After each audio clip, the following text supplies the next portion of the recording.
falsos alfabetizados, eles acham que entendem alguma coisa. Por exemplo, eles repetem chavões. O negócio deles é de fingir que entendem. Eles acreditam até que entendem e ficam dizendo 1000 chavões. Chavões os mais ridículos, chavões que a gente conhece, que a gente já sabe que não é assim. Tipo, você tem que, um dos chavões principais, copiar para aprender.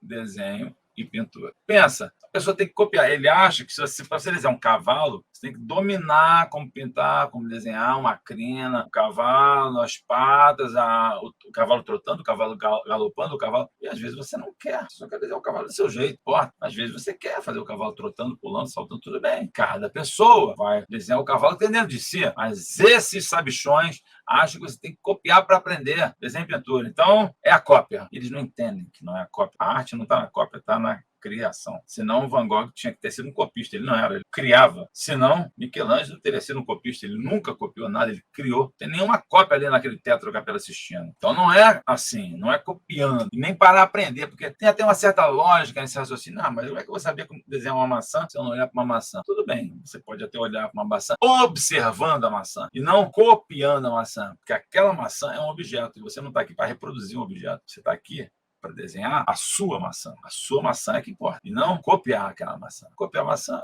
é ridículo. E aí você entra naquela ladainha da cópia. Você tem vários subitens. Por exemplo, você tem que conhecer proporção. Você não vai desenhar uma cabeça grandona, um corpo pequenininho, um corpão grande, uma cabeça pequena, blá, blá, blá. Gente, isso já acabou há muito tempo. Para desenhar, para pintar, você não precisa respeitar regra nenhuma de proporção. E tem mais, hein? Essas proporções são muito relativas. Elas se espalham em vários lugares. Por exemplo, se eu for comprar uma roupa, não tem roupa para mim, sabia? Porque o padrão é o padrão europeu. Hoje em dia até tem, mas alguns anos atrás não tinha. Eu tenho uma proporção diferente da do europeu, que era o padrão longilíneo. Eu não, sou mais atarracadinho. Então, para mim, sempre vai sobrar, porque eu vou ter que comprar uma roupa maior para caber e vai sobrar isso aqui, entendeu? Isso é um padrão colonizado. Essa ideia de que, mas a proporção, tantas cabeças para ter um corpo. Não tem mais. Acabou esse negócio. Os sabichões, esses que podem estar rindo e esses que talvez te amedrontem muito, eles acham que você tem que copiar, você tem que aprender um monte de regrinha. Proporção, perspectiva. Por exemplo, conhecer perspectiva. Não, como é que você vai desenhar uma paisagem sem perspectiva? Você vai tentar desenhar um casario sem perspectiva? Nossa, fica horrível. Entendeu? Não pode. Tem que dominar a perspectiva, tem que estudar a perspectiva, ponto de fuga, linha do horizonte, tem que saber tudo isso. Você pode estudar isso. No programa Tele em Casa, por exemplo, tem tudo isso. A gente fala desses itens todos, várias vezes. Mas isso não é o fulcro, não é o centro, não é o objetivo, não é o objeto principal da nossa pesquisa. Por isso que cada vez menos eu dou valor no programa Tele em Casa a isso, por exemplo. A essa ideia de que vamos estudar. Já tem lá um arcabouço incrível no programa, por exemplo. Quem entra lá tem dezenas, centenas de aulas, posso falar, de teoria, de prática de teoria. Mas não é isso que importa. O que importa é a sua construção única. Anatomia, sombreamento. Anatomia e sombreamento.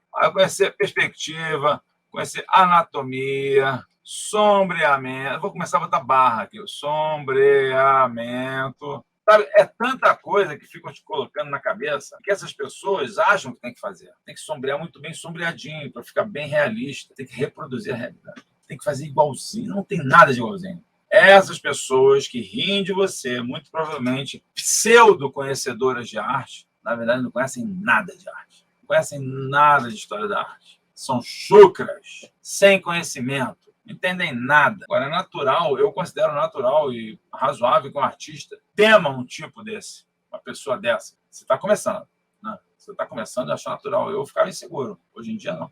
Eu não temo ninguém. Não temo, sabe por quê? Porque eu detecto esse tipo de gente, esse tipinho, na hora. E aí eu já me preparo para quê? Adivinha para que eu me preparo? Eu já escrevi.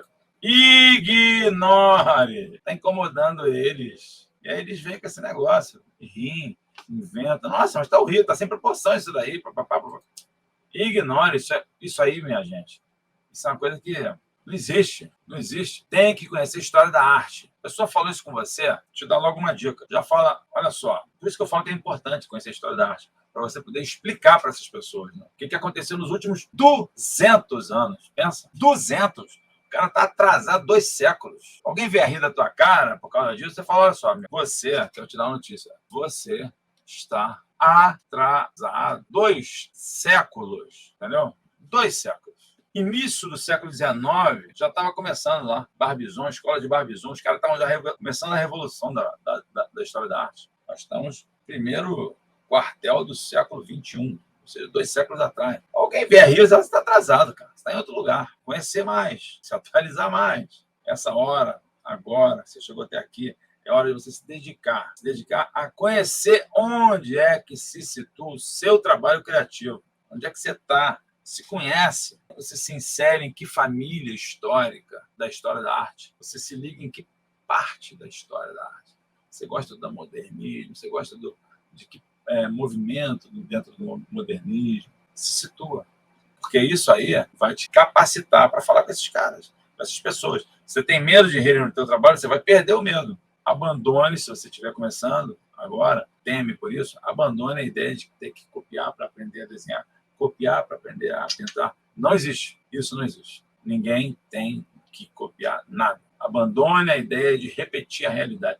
A realidade está aí, ela é maravilhosa, ela é trágica, ela é linda, ela é feia, não importa. Abandone a ideia de copiá-la. Utilize a realidade a seu favor, transformando-a com você, criando, você criando. Quem cria, não copia. Quem copia, não cria.